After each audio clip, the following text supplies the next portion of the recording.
Assalamualaikum. I hope you are in good condition and health. Today's topic is particle size determination method. इससे पहले कि आप अपनी video start करें, अगर आपने मेरा चैनल सब्सक्राइब किया तो उसको सब्सक्राइब कर दें, लाइक कर दें, शेयर करें ताकि दूसरे स्टूडेंट भी इससे फायदा उठा सकें. Move on to the topic. Particle size determination method. Many methods are available for particle size analysis. Only tools that are widely used in pharmaceutical practice and are of typical importance are presented. Many method available है particle size analysis के लिए, लेकिन हम यहाँ पे वही जो है ना डिस्कस कर रहे हैं जिनकी फार्मास्यूटिकली वो प्रैक्टिस में है और जिनका कोई पर्टिकुलर वो जो किसी पर्टिकुलर प्रिंसिपल के तहत वो काम करते हैं. ठीक है, सिर्फ वही मेथड यहाँ पे यूज करें, वरना पार्टिकल साइज डिटर्मिनेशन के और भी बहुत से मेथड्स हैं. फर्स्ट है यहाँ पे optical microscopy, sieving, sedimentation and particle volume determination. None of the measurements are truly direct methods. कि कोई भी जो भी मेथड है ये कोई भी डायरेक्ट रिजल्ट नहीं देते हैं. मीन्स के कोई ये कोई भी एक्यूरेट साइज नहीं बताते, रिलेटिव बताते हैं. Although the microscopic allows the observer to view the actual particle, the result are probably no more direct than those resulting from other methods because only two of the three particle dimensions are ordinarily seen. हालांकि जो optical microscopy method है वो उससे हम particles देख सकते हैं, small particles, लेकिन उससे भी क्या होता है कि ज्यादा से ज्यादा दो तीन पार्टिकल्स या एक दो पार्टिकल्स हमें वो दिखते हैं और उन्हीं के जरिए हमें पार्टिकल की डायमेंशन बतानी होती है. अब सारे पार्टिकल यूनिफॉर्म है या ये नहीं, तो वो हमें नहीं पता लग पाता, और उससे क्या होता है कि जो यूनिफॉर्मिटी है वो हमें नहीं पता लग पाती है, और क्या कहते हैं, इसलिए हम रिजल्ट निकल के आता है वो होता है सिर्फ क्या कहते हैं, रिलेटिव टाइप, मतलब रिलेटिव पार्टिकल साइज हमारे पास निकल के आता है. The sedimentation methods yield a particle size relative to the rate at which particles settle through a suspending medium, a measurement important in the development of suspension and emulsion. Sedimentation में हमें क्या मिलता है कि जो है पार्टिकल किस rate से या किस स्टेज से सेटल डाउन हो रहा है, उससे हम पता लगाते हैं कि जो है वो पार्टिकल का साइज क्या है. ज्यादा तेजी से सेटल डाउन होंगे तो वो लार्ज पार्टिकल होंगे, उससे कम में होंगे तो मीडियम साइज के होंगे, उससे कम में होंगे तो स्मॉल होंगे, और जिससे ज्यादा ही कम स्पीड में नीचे सेटल डाउन हो रहे होंगे तो हम कहेंगे माइक्रो में. ठीक है, इस हिसाब से हम पार्टिकल की जो है ना कहते हैं क्या कहते हैं साइज का अंदाजा लगाते हैं. लेकिन ये भी बहुत एग्जैक्ट नहीं होता, ये भी क्या होता है, ये भी जो है वो रिलेटिव होता है size. The measurement of particle volume using an apparatus called the Coulter counter allows one to calculate an equivalent volume diameter. और जो हम साइज का एनालाइज करते हैं पार्टिकल के वॉल्यूम से, उसमें एक apparatus यूज होता है जिसको हम काउल्टर काउंटर कहते हैं, और वो भी जो है ना क्या कहते हैं इक्विवेलेंट वॉल्यूम डायमीटर देता है, यानी कि जो पार्टिकल का साइज होता है वो पार्टिकल के वॉल्यूम से इक्विवेलेंट होता है. ठीक है. However, the technique give information as to the shape of the particle. जो भी है, ये जितने भी पार्टिकल साइज डिटरमिनेशन मेथड है, ये हमें नहीं बताते कि पार्टिकल की शेप क्या है. ठीक है. सबसे पहले है हमारे पास optical microscopy. It should be possible to use the ordinary microscope for particle size measurement in the range of about 0.2 to 100 micrometer. 0.2 to 100 micrometer की रेंज में जो पार्टिकल्स होंगे उनको जो है ना हम ऑप्टिकल माइक्रोस्कोपी से जो है वो उनके पार्टिकल साइज डिटरमाइन कर सकते हैं. इसका मेथड क्या है? According to the microscopic method, an emulsion or suspension, diluted or undiluted, is mounted on a slide or rule cell and placed on a mechanical stage. जो माइक्रोस्कोपिक मेथड में क्या होता है कि जो इमल्जन होता है या सस्पेंशन जिसके हमें पार्टिकल्स डिटरमाइन करने हैं, तो उन वो भले वो डाइल्यूटेड कंडीशन में हो या अनडाइल्यूटेड कंडीशन में हो, ठीक है, जिस भी कंडीशन में है वो, उसको हम किसी स्लाइड के ऊपर, ग्लास स्लाइड के ऊपर, या फिर जो है कोई किसी सेल के ऊपर, ठीक है, सेल के इनकॉर्पोरेट करके उसको रखेंगे कहाँ पे, मैकेनिकल स्टेज के ऊपर. जो माइक्रोस्कोप की जो मैकेनिकल स्टेज होता है उसके ऊपर रखेंगे. The microscope eyepiece is fitted with the micrometer by which the size of the particles can be estimated. जो माइक्रोस्कोप का आई पीस होता है जिसे हम देखेंगे पार्टिकल, उसके साथ ना एक माइक्रोमीटर लगा दिया जाएगा जिससे हम उसका साइज जो है ना एस्टिमेट करेंगे पार्टिकल का. The field can be projected onto a screen where the particles are measured and more easily, or a photograph can be taken from which a slide is prepared and projected on a screen for measurement. तो जो क्या कहते हैं, जो light होगी या field होगी हमारी आई की, उसको हम क्या कहते हैं अपनी उस स्लाइड पे करेंगे और फिर जो है उससे जिससे जिससे हम ऐसे मतलब एडजस्ट करेंगे कि जो है वो हमारा पार्टिकल जो है वो मोर इजीली जो है उसकी माइक्रोमीटर से उसकी जो है वो साइज जो है वो मेजर्ड हो सके, और या फिर हम उसकी फोटोग्राफ भी खींच सकते हो, ऐसे उसको एडजस्ट करेंगे. The particles are measured along an arbitrary chosen fixed line, generally made horizontal across the center of the particle. अब कैसे पार्टिकल को साइज एनालाइज करेंगे कि जो भी पार्टिकल हमें नजर आ रहा होगा माइक्रोस्कोप में, ठीक है, तो उसमें हम सबसे पहले एक फिक्स्ड लाइन या फिक्स पॉइंट जो है ना हम चूज करेंगे, और ज्यादातर क्या लिया जाता है कि जो सेंटर होता है पार्टिकल का उससे हॉरिजॉन्टल हम ले जाते हैं, जिससे हम पता लगाते हैं कि जैसे एक रेडियस से जरिए, ठीक है, उससे रेडियस के जरिए या रेडियस की तरह का जो होता है ना, हम रेडियस में हाफ सर्कल लेते हैं, ठीक है, इसमें हम फुल सर्कल लेंगे, ठीक है, तो वो सेंटर से हॉरिजॉन्टल ले लेंगे, जिससे उससे हमें पार्टिकल का साइज पता लग जाएगा. ठीक है, आगे चलते हैं. अच्छा, अब ऑप्टिकल माइक्रोस्कोप में 3 तरीकों से जो है हम पार्टिकल का डायामीटर जो है वो फाइंड करते हैं. दो पॉपुलर मेजरमेंट्स है वो है फेरेट डायमीटर, मार्टिन डायमीटर और प्रोजेक्टेड एरिया डायमीटर. नंबर 1 है फेरेट डायमीटर. फेरेट डायमीटर क्या होता है? Feret diameter is the distance between two tangents on opposite sides of the particle parallel to some fixed direction. The y direction in the figure.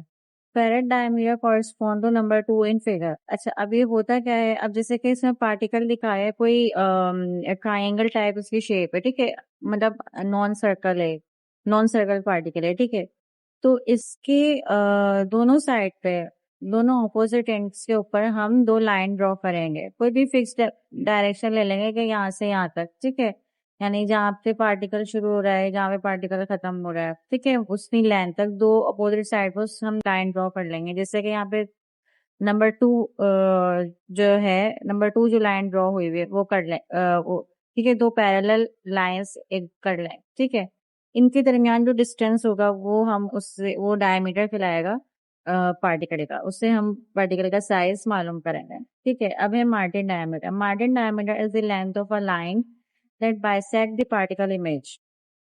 The line can be drawn in any direction, but must be in the same direction for all particles measured. Martin diameter correspond to number 1 in figure. Martin diameter वो length है line की जो कि particle को bisect कर देगी. ठीक है, यानी जो भी पार्टिकल की इमेज होगी, जो तो उसको जो है ना वो 2 हिस्सों में डिवाइड कर देगी. ठीक है, फिर उसके हिसाब से हम पार्टिकल का साइज एनालाइज करेंगे. तो फिर इसमें ये क्या है कि जो भी लाइन हम जहाँ जो भी हम कोई भी पार्टिकल ले रहे हैं, तो जितने भी पार्टिकल्स हैं उन सब की भी जो है वो सेम ही पॉइंट पे या सेम ही एरिया से जो है वो हम बाइसेक्ट करें. ठीक है, ये हमें ध्यान में रखना है. ठीक है, इसलिए जो है फिगर जो नंबर 1 शो करा रहा है वो क्या करा रहे हैं, वो मार्टिन डायमीटर है. आगे चलते हैं. Projected area diameter. Projected area diameter क्या होता है? It is the diameter of a circle with the same area as that of particle observe. यानी ये एक सर्कल का डायमीटर हम सिंपली अगर मैं बताऊं तो ये है कि हम एक सर्कल ड्रॉ करते हैं जो कि परपेंडिकुलर होता है पार्टिकल के प्लेन से. ठीक है, ठीक है, यानी अगर मैं कहूँ कि लेंथ में, नॉट के वो रेस्टिंग पोजीशन में, ठीक है, जब जिस प्लेन पे पार्टिकल रेस्ट कर रहा है ना, उसकी क्या कहते हैं, उससे परपेंडिकुलर हो. ठीक है, तो हम उस सर्कल का डायमीटर हम लेते हैं. वो सर्कल कहाँ ड्रॉ होगा या क्या सर्कल, तो वो सर्कल पार्टिकल के जो है ना इर्द गिर्द ड्रॉ होगा. ठीक है, जितने तो मतलब उस वो ऐसे ड्रॉ करें कि जितना भी जो एरिया है ना उस पार्टिकल का वो उस सर्कल का एरिया हो. ठीक है, तो उसका हम डायमीटर ले लेंगे जिससे हम अपना पार्टिकल का डायमीटर निकाल सकते हैं. A size frequency distribution curve can be plotted for the determination of statistical diameter of the distribution. फिर जब हमारे पास किसी भी कोई भी डायमीटर लिया है हमने, फेरेट, मार्टिन या प्रोजेक्टेड एरिया डायमीटर, जो भी हमने पैरामीटर लिया है उसके तहत जब हम डायमीटर सब सारे पार्टिकल से हमारे पास निकल के आ जाएंगे, तो फिर हमें एक साइज फ्रीक्वेंसी डिस्ट्रीब्यूशन कर्व निकलेगा हमारा। ठीक है, ये जो ग्राफ बताया है इसके तहत हमारा एक साइज फ्रीक्वेंसी डिस्ट्रीब्यूशन कर्व निकलेगा। ठीक है, जिससे हमें स्टैटिस्टिकल डिस्ट्रीब्यूशन पता लगेगी कि मतलब कितने ज्यादातर पार्टिकल्स का कितना साइज है। ठीक है, electronic scanners have been developed to remove the necessity of measuring the particles by visual observation। अब माइक्रोस्कोपिक हम देख यूज कर रहे हैं तो बहुत इलेक्ट्रॉनिक इसके लिए मतलब ये बहुत एक मतलब मेहनत वाला काम हो जाता था, या क्या कहेंगे बहुत लेंथी एग्जामिनेशन हो जा रही थी कि जो है ना क्या कहते हैं हम विजुअल ऑब्जर्वेशन कर रहे हैं अगर। ठीक है, तो उसके लिए इलेक्ट्रॉनिक स्कैनर्स आ गए हैं, हमने अपनी उनको बता देते हैं कि इतना साइज होना चाहिए, हमें सारे पैरामीटर उनमें हम फीड कर देते हैं, और जिससे वो इलेक्ट्रॉनिक स्कैनर खुद ही जो है ना पार्टिकल का जो साइज है वो क्या कहते हैं मेजर कर लेते हैं। ये इस तरीके के भी माइक्रोस्कोप हमारे पास आ चुके हैं। ठीक है, आगे चलते हैं। अब इसका डिसएडवांटेज क्या है? In microscopic method the diameter is obtained from only two dimensions of the particle, length and weight. Microscopic method में क्या होता है कि सिर्फ क्या कहते हैं दो डायमेंशन से हम पार्टिकल का साइज मालूम कर सकते हैं, लेंथ और ब्रेथ से। No estimation of the thickness of the particle is available. हमें इससे ये नहीं पता लगता कि ना पार्टिकल थिक कितना है। The number of particles that must be counted 300 to 500 to obtain a good estimation of the distribution made the method somewhat slow and tedious। अच्छा, जो नंबर ऑफ पार्टिकल्स हैं 300 या 500 करिए, उससे उससे जो है क्या होता था कि ये बताना मतलब 300 टू 500 पार्टिकल्स का जो हम मेजर कर रहे होते हैं तो उनका क्या होता है कि बहुत ही टाइम कंज्यूमिंग हो जाता है ये मेथड, और जो है वो बहुत ही मतलब मेहनत कर लिया करते हैं कि ना जब बहुत ही ज्यादा थका देने वाला ये काम होता है। ठीक है, इसलिए इसका डिसएडवांटेजेस थे इस ऑप्टिकल माइक्रोस्कोपी के। और आगे चलते हैं। अब नेक्स्ट मेथड है हमारे पास sieving. This method uses a series of standard sieve calibrated by the national bureau of standard. इस मेथड में हम सीरीज ऑफ क्या कहते हैं सीव्स यूज करते हैं, जिनको पहले से ही स्टैंडर्डाइज कर दिया गया है। किसने? नेशनल ब्यूरो ऑफ स्टैंडर्ड्स ने जो है ना पहले से ही उन सीव्स को स्टैंडर्डाइज कर दिया गया है। Sieves are generally use for grinding coarser particle. Sieve जो है वो जनरली आमतौर पर यूज होती हैं के जो कोर्स पार्टिकल होते हैं यानी बड़े लार्ज पार्टिकल्स होते हैं उनको जो है वो ग्राइंड करने के लिए। इफ एक्सट्रीम केयर, अगर हम बहुत ही एक्सट्रीम केयर से अगर इनको इस्तेमाल करें तो ये स्क्रीनिंग पर्पस के लिए भी हमारे पास काम आ सकते हैं। ठीक है, और उनको जो है 44 माइक्रोमीटर तक के पार्टिकल्स भी जो है वो स्क्रीन कर सकते हैं। उसके लिए हमें सीख नंबर 325 लेनी होती है। ठीक है, अब सीव कैसे यूज होती है? मेथड 1 क्या है इसका? According to the method of the US pharmacopoeia for testing powder fineness, a mass of the sample is placed on the proper sieve on the mechanical shaker। US pharmacopoeia ने ये method बताया है। इसमें क्या होता है कि जो मास होता है ना सैंपल का, वो हम क्या कहते हैं प्लेस करते हैं सीव के ऊपर, जो कि मैकेनिकल शेकर के साथ अटैच होती है। The powder is shaken for a definite period of time and the material that passes through one sieve and is returned on next final sieve is collected and weighed। तो जो particle आखिर हम एक definite period of time तक जो है वो mechanical shaker से उसको शेक करते हैं, और जो भी क्या कहते हैं जो मटेरियल होता है जब वो पास होता है एक सीव से और जब दूसरे सीव पर जाकर ठहर जाता है, यानी सीरीज ऑफ सीव्स लगी हुई होती हैं। अब जिस सीव पे जो पार्टिकल जितने पार्टिकल रहते हैं उनको हम जो है वो क्या कहते हैं कलेक्ट करके उनको वे कर लेते हैं। ठीक है, तो उस हिसाब से हमें पता लग जाता है कि पार्टिकल कोर्स हैं या स्मॉल है या लार्ज है क्या है। ठीक है, आगे चलते हैं। मेथड 2 में क्या होता है कि another approach is to assign the particles on lower sieve with the arithmetic or geometric mean size of the two screens। ये एक अनदर अप्रोच है। इसमें क्या होता है कि जब हम शेक वगैरह कर लेते हैं पार्टिकल को मैकेनिकल शेकर वगैरह में, तो हम जो लोअर सीव पे जो पार्टिकल रह जाते हैं तो उनको क्या करते हैं कि जिस सीव से वो पास हुए होते हैं ना, उनका जो मैश साइज या 1 मैश साइज है, या जिसको हम 1 यूनिट भी कहते हैं, उसके जो डायमीटर और जो नेक्स्ट सीप पे जो जिस पे रिटेन कर गया पार्टिकल लोअर सीप के तो उसके मैश साइज को का जो डायमीटर जो है उसका हम मीन निकाल लेते हैं, ठीक है, और वो हम कहते हैं कि ये पार्टिकल का साइज है, ठीक है। और फिर हम क्या करते हैं, frequently the powder assign the mesh number of the screen through which it passes on which it is retain.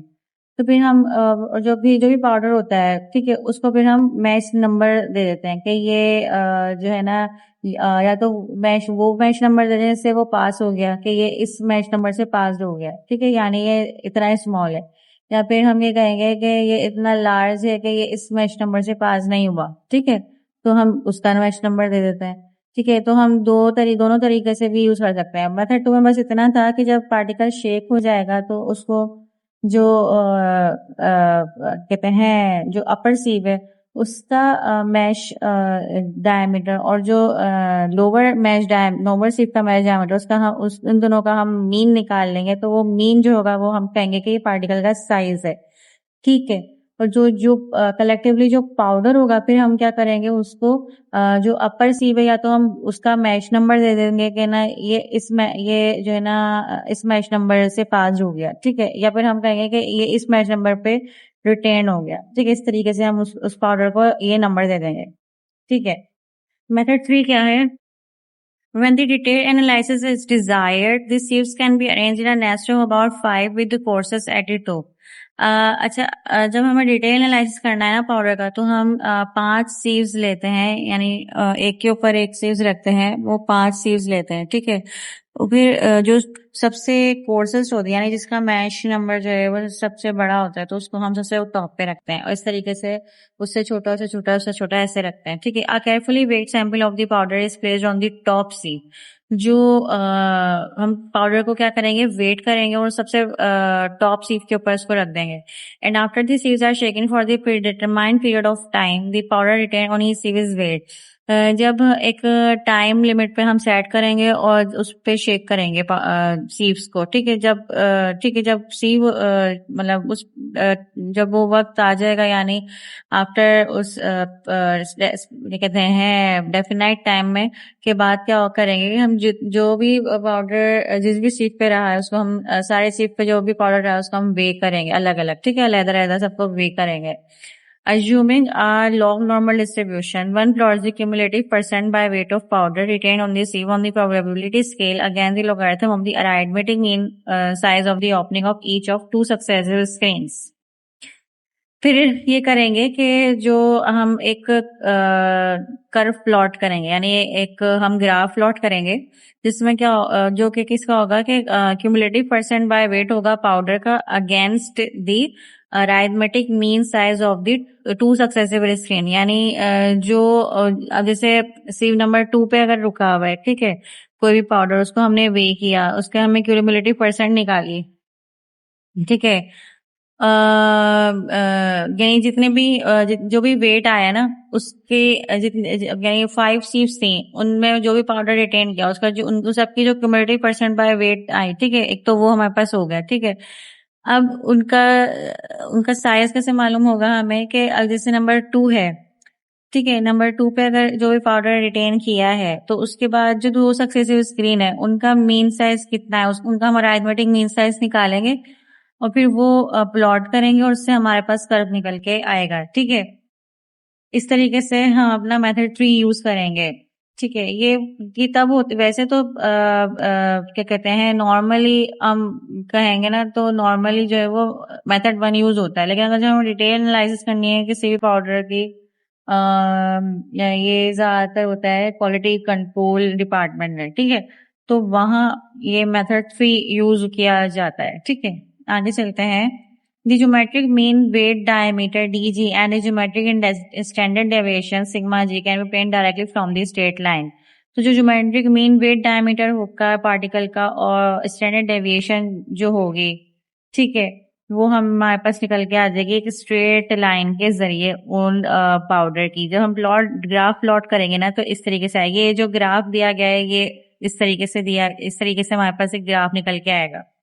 अब इसमें भी एरर्स होते हैं। एरर्स क्या होते हैं? Sieving errors can arise from number of variables including sieve number and duration and density of vegetation.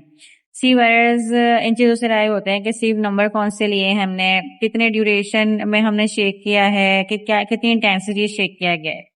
इसमें जो है वो हमारे पास एरर जो है ना क्या कहते हैं अराइज होता है। अब अच्छा, सेडिमेंटेशन की क्या है कि इसकी रेंज ऑफ एनालिसिस है 1 माइक्रोमीटर टू अबाउट 200 माइक्रोमीटर, यानी कि हम 1 माइक्रोमीटर से 200 माइक्रोमीटर के पार्टिकल को भी इससे हम एनालाइज कर सकते हैं। इट फ्लो या स्टॉक फ्लो जो है ना वो स्टॉक लो जो है वो फॉलो करता है। स्टॉक लो क्या होता है? V is equal to D2G sigma P minus sigma S divide by 18 eta. Equivalent diameter इसमें क्या होता है? इसमें इक्विवेलेंट डायमीटर होता है स्टोक्स डायमीटर, जिसको हम फ्रिक्शनल ड्रैग डायमीटर भी कहते हैं। A sphere having an equivalent drag force to a particle of the same diameter and the same velocity and at the same fluid at the same velocity।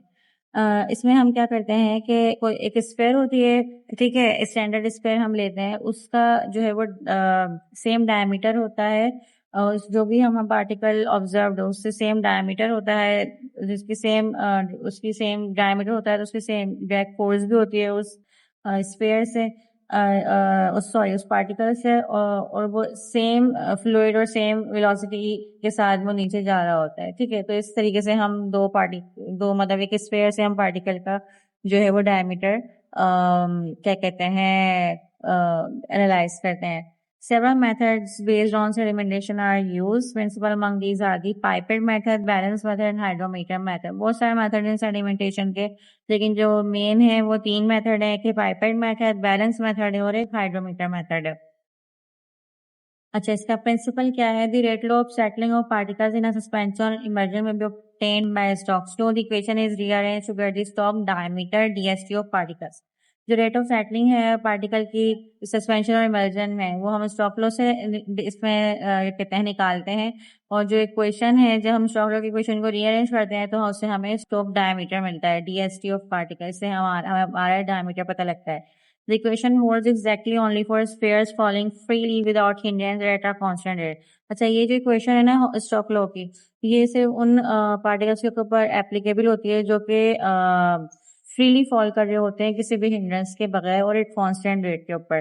The law is applicable to the irregularly shaped particles of various sizes as log n, but one realizes that the diameter obtained is a relative particle size equivalent to that of a sphere falling at the same velocity as that of the particle under consideration। ये law applicable होता है जो है ना irregularly shape particles के ऊपर भी हो सकता है कि जब हमें ये हो के जो क्या कहते हैं जो इरेगुलरली शेप पार्टिकल है उसकी जो पार्टिकल साइज है वो इक्विवेलेंट हो स्फेयर से, ठीक है, जो हमने अपनी स्टैंडर्ड दी है, ठीक है, और वो सेम वेलोसिटी के साथ जो है वो तो फॉल कर रही है, तो उससे भी हम इरेगुलरली शेप पार्टिकल्स भी एनालाइज कर सकते हैं सेडिमेंटेशन से। आगे चलते हैं। When the powder is suspended in a vehicle, initially the powder particles of larger diameter settle to the heavy weight। जो पाउडर सब सस्पेंड किए जाते हैं किसी भी व्हीकल में या मीडियम में, तो जो इनिशियली जो लार्ज पार्टिकल होते हैं वो क्या कहते हैं सबसे पहले सेटल होते हैं क्योंकि उनका वेट ज्यादा होता है। After some time, particle of intermediate diameter will settle, and finally the particles of smaller size will settle। Hence, the study will involve the sampling during sedimentation at the same at different time interval। इसलिए ये जो study है sedimentation की, इसमें जो है हम samples निकालते हैं डिफरेंट टाइम इंटरवल के पास, ठीक है। हम लिखते हैं कि अच्छा इस टाइम पे जो है वो लार्ज पार्टिकल्स बैठेंगे, तो फिर हम उनका सैंपल निकाल लेते हैं जब वो सेटल ना होता। फिर कुछ टाइम बाद या 5 मिनट, अगर हम ये भी कहेंगे 5 मिनट के हिसाब से हम सैंपल निकाल लें या 10 मिनट के साथ, ये हम अपना इस स्टडी के ऊपर हमारा बेस करता है कि हमने कौन सा केमिकल लिया है या कौन से पार्टिकल्स हैं, ठीक है, उसके ऊपर डिपेंड करता है। ठीक है, आगे चलते हैं। ये एंडरसन पाइपेट है जो कि हम पढ़ेंगे। हमारे पास हम जो डिस्कस करेंगे वैसे हाइड्रोमीटर मेथड भी था और दूसरा मेथड भी था, लेकिन हम यहाँ पे एंडरसन पाइपेट मेथड वाला जो है वो क्या कहते हैं मेथड एक्सप्लेन करेंगे।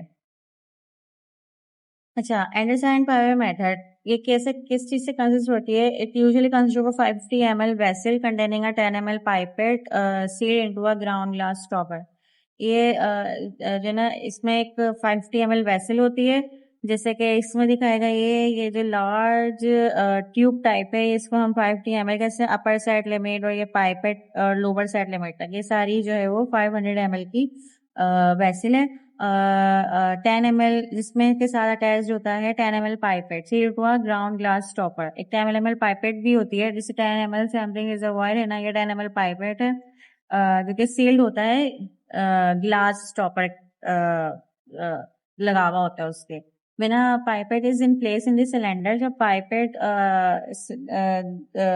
जब हम सिलेंडर के अंदर प्लेस करते हैं, it's lower tip is 27 below the surface of the suspension. जो पाइपेट होती है ना उसका जो क्या कहेंगे कि जो फेस होता है वो 20 जो होती है उसकी वो 20 सेंटीमीटर बिलो होती है सस्पेंशन के, ठीक है। तो मतलब 20 सेंटीमीटर जो है ना उस क्या कहते हैं सस्पेंशन के अंदर वो होती है। प्रोसीजर क्या है इसका? 1% और 2% suspension of the particle in the medium containing a suitable deflocculating agent is introduced into the vessel and brought to the 550 ml mark. एक 1% या 2% सस्पेंशन होता है ना पार्टिकल का, जिसमें डिफ्लोरेटिंग एजेंट डालते हैं हम कि इसमें फ्लोक्यूल ना बने, उसको हम वेसल में इंट्रोड्यूस करते हैं और उसका जो मार्क है उसको 5 और जो वेसल का जो मार्क है 550 ml वहां तक उसको फिल करते हैं। The stoppered vessel is shaken to distribute the particle uniformly throughout the suspension, and the apparatus with pipette in place is clamped securely in a constant temperature bar. जो स्टॉपर्ड vessel है उसको हम shake करते हैं ताकि suspension वो uniformly distribute हो जाए और अपैरेटस में, और जो पाइपेट होती है ना क्लैम करते हैं जब उसमें जो पाइपेट है वो भी अटैच होती है और उसको एक कांस्टेंट टेम्परेचर बार के ऊपर हम उसको प्लेस करते हैं। At various time interval 10 ml sample are withdrawn discharge means of the two way stock off. फिर उसके बाद क्या होता है कि जब नीचे चूल्हा क्या कहते हैं हीट भी लग रही होती है, उसको टेम्परेचर भी हम दे रहे होते हैं, तो उसके बाद हम 10 ml जो है ना वो क्या कहते हैं मतलब 10 मिनट बाद या 5 मिनट बाद जो 10 ml से पहले हम विड्रॉ करते रहते हैं टू वे स्टॉप कॉक से, ठीक है। वो मतलब स्टॉप कॉक क्या करती है कि 10 ml सैंपल निकाला, पाइपेट का वो वेसल का मुंह बंद कर दिया, फिर 10 ml सैंपल ये वो स्टॉप कॉक का काम है बस, ठीक है, मतलब स्टॉप कर देना। तो बस हम ये से 10 ml सैंपल विड्रॉ करते रहते हैं वेरियस टाइम इंटरवल से। The sample are evaporated, weighed और analyze by the appropriate meter। फिर जब हम वो जो सैंपल हम निकाल रहे हैं ना वेरियस टाइम इंटरवल में, उनको हम पहले एवापोरेट करते हैं। फिर उन जो एवापोरेट करने के बाद उसमें जब पानी सारा निकल जाता है, तो फिर हम जो भी मास रह जाता है उसको हम वेई करते हैं और फिर उसको एनालाइज करते हैं दूसरे मीन्स से। तो वो एक अलग मेथड होगा। हमारा जो सेडिमेंटेशन का जो ये था पाइपेट का, ये यहाँ तक था, ठीक है, विदड्रॉ करने तक। The weight of each sample residue is called the weight undersize and the sum of successive weight is referred to as cumulative weight undersize। और जो वेट होता है ना सैंपल का, जो हमारे पास एवोपरेट करने के बाद जो वेट करते हैं उस वो जो वेट होता है उसको हम वेट अंडरसाइज कहते हैं। और फिर इस तरीके से जितने भी टाइम इंटरवल्स में जो वेट निकले उनका हम क्यूमुलेटिव जब वेट निकालते हैं तो उसको हम कहते हैं cumulative weight undersize. The particle diameter correspond to various time intervals calculated from stock law with H an equation being the height of the liquid above the lower end of the pipette at the time each sample is removed। जो particle diameter होता है वो calculate किया जाता है stock law से। Stock law में जो हम एच की वैल्यू रखेंगे ना वो हाइट ऑफ द लिक्विड होगी above the lower end of the pipette. Lower pipette के लोअर एंड से के अबव जो हाइट होगी ना वो हम उसकी वो हाइट रखेंगे जब जब जब क्या कहते हैं ई सैंपल रिमूव हो रहा होगा, तो जो lower end of the pipette की जो अबव हाइट जाएगी ना उस हाइट को हम लिखेंगे, ठीक है, क्या कहते हैं सैंपल के वेट में। The cumulative percentage by weight and size it can be plotted on a probability against the particle diameter on a log scale and the statistical diameter are obtained। और इस तरीके का ही जो cumulative percent by weight and size होगी ना उसका plot क्या कहते हैं हम कहते हैं ग्राफ प्लॉट करेंगे अगेंस्ट पार्टिकल साइज के, और इस तरीके से हमारे पास स्टेटिस्टिकल डायमीटर निकल के आ जाएंगे पार्टिकल्स के, ठीक है। ये था हमारा पाइपेट मेथड। इसके एडवांटेजेस क्या हैं? The apparatus is inexpensive and the technique is simple. Advantage ये है कि apparatus एक्सपेंसिव नहीं है और टेक्निक भी सिंपल है। रिजल्ट्स ऑब्टेन जो है वो प्रिसाइज होते हैं provided the technique is adequately. ये है कि जो हमारे पास रिजल्ट आते हैं वो प्रिसाइज रिजल्ट मतलब एग्जैक्ट तो किसी के भी नहीं आ सकते, लेकिन जैसे कि एक्यूरेट इस तरह पाइपेट मेथड में एक्यूरेट रिजल्ट्स निकल के आ सकते हैं। ठीक है, तो जो टेक्निक है इसकी इंडिकेटरी स्टैंडर्डाइज्ड है। डिसएडवांटेजेस क्या है? The method is laborious as separate analysis are required for each experimental point on the distribution curve. Method जो है वो लैबोरियस है या इतने मतलब मतलब इसमें पर्सनल ज़्यादा यूज़ होते हैं और काम भी ज़्यादा है इसमें, क्योंकि हर सैंपल को एनालाइज करना होता है। Very small particle subjected to Brownian motion can not be microwaved to prolong technique. और इसमें भी कुछ एक लिमिटेड साइज तक जो है पार्टिकल एनालाइज होते हैं। अगर बहुत ही स्मॉल पार्टिकल है माइक्रो में तो वो नहीं हो सकते, क्योंकि उनकी जो ब्राउनियन मूवमेंट की वजह से उनकी जो पार्टलिंग सेटिंग स्पीड है वो इतनी स्लो होती है कि जिससे वो उनका एनालाइज करना डिफिकल्ट होता है पाइपेट मेथड से। इसलिए बिल्कुल small very small particles analyse नहीं होते पाइपेट मेथड से। नेक्स्ट चलते हैं। नेक्स्ट है हमारा पार्टिकल वॉल्यूम मेजरमेंट। इसका इक्विवेलेंट डायमीटर जो होता है volume diameter. Range of analysis होती है इसकी 0.1 micrometre to about 1000 micrometre. Instrument हम इसमें यूज कर रहे हैं काउंटर काउंटर। काउंटर काउंटर क्या होता है? Counter counter is a popular instrument to determine particle volume and particle size based on the conductivity measurement. Counter counter एक पॉपुलर इंस्ट्रूमेंट है जिसमें हम पार्टिकल का वॉल्यूम और पार्टिकल का साइज डिटरमाइन करते हैं कंडक्टिविटी मेजरमेंट से। ठीक है, आगे चलते हैं। ये पिक्टोरियल है काउंटर काउंटर की। मेथड क्या है इसका? It operates on the principal that when a particle suspended in a conducting liquid passes through a small orifice opening on either side of which are electrodes are attached, a change in electric resistance occur. इससे कैसे होता है कि जब particle जब हम एक conducting liquid के अंदर अपने सस्पेंशन को डालते हैं तो जब वो स्मॉल ऑरिफाइस से या स्मॉल ओपनिंग से जब पास होता है जिसके इर्द गिर्द इलेक्ट्रोड्स लगे होते हैं तो एक इलेक्ट्रिकल रेजिस्टेंस क्रिएट होती है। Powder samples are suspended in the electrolyte to form a very dilute suspension. The particle concentration is the particle concentration is arranged so that only one particle travels through the aperture. जो powder samples होते हैं ना suspension में वो बहुत ही dilute suspensions होते हैं और जो particle की जो concentration होती है वो ऐसे arrange की गई होती है कि सिर्फ small क्या कहना है यानी जिससे कि one particle जाए उस aperture से। तो यानी जब एक एक पार्टिकल उस ऑरिफाइस से जाता है तो एक इलेक्ट्रिकल रेजिस्टेंस क्रिएट होती है। A constant voltage is applied across the electrode so as to produce a current. और जो जो इलेक्ट्रोड है ना उनमें भी एक कांस्टेंट वोल्टेज अप्लाई किया जाता है ताकि करंट प्रोड्यूस हो सके। As a particle passes through the aperture, it displaces its own volume of electrolyte and changes the resistance between the electrodes which causes a pulse in the voltage. जो particle जो पास होता है उस opening से ये displace कर सकता है अपना वॉल्यूम मतलब अपना ऑन वॉल्यूम ऑफ इलेक्ट्रोलाइट, यानी जो उसका जो सस्पेंशन है उसके अंदर भी इलेक्ट्रोलाइट्स होते हैं। ठीक है, तो वो अपना जो वॉल्यूम है वो अब उसको डिस्प्लेस कर देता है और जिससे रेजिस्टेंस क्रिएट होती है इलेक्ट्रोड्स में जो जिस जो जो क्या करता है वोल्टेज के अंदर एक पल्स प्रोड्यूस करता है। The magnitude of pulse will be proportional to the volume of the particle. जो पल्स प्रोड्यूस हो रही है ना वोल्टेज में वो इक्वल होती है magnitude volume of the particle के। The changes in voltage are amplified and impulses above a predetermined threshold value are counted so that the recorder provides a count of the number of particles over a certain rate. जो change हो रहा है ना ये क्या कहते हैं जो वोल्टेज में इसको हम एम्पलीफाई करते हैं और उसको इतना इम्पल्स करते हैं यानी मतलब 2-3 शोर्स तक हम इसको इम्पल्स करते हैं ज्यादातर। ठीक है, इसमें लिखा नहीं लेकिन मैं बता रही हूँ कि जो ना जो हम इम्पल्स करते हैं ना अपने उसको वोल्टेज को तो वो 2-3 शोर तक इम्पल्स करते हैं ताकि फिर जो रिकॉर्डर हमारे पास होता है वो काउंट करता है उसके हिसाब से नंबर ऑफ पार्टिकल्स कितने हैं या कितने साइज के हैं। ठीक है, एडवांटेज क्या है इसका? Results are expressed as particle volume and hence diameter of the sphere of equivalent volume can be easily calculated. जो रिजल्ट्स हमारे पास से निकल के आते हैं ना, वो दरअसल पार्टिकल साइज नहीं आता, वो पार्टिकल वॉल्यूम आता है और उससे हम जो है पार्टिकल का साइज, डायमीटर या पार्टिकल का साइज मालूम करते हैं। Process is rapid, single count taking less than 30 second. जो प्रोसेस जो है ना, ये बहुत रैपिड होता है, जिसमें क्या होता है कि जो सिंगल जो काउंट होता है पार्टिकल्स का, वो 30 सेकेंड के अंदर हो जाता है। Results are reliable since large number of particles are counted. Result जो है वो रिलायबल है इसमें, क्योंकि बहुत सारे पार्टिकल्स एक साथ ही काउंट हो रहे हैं। Operation simplicity reduces operator variables enabling reproducible results.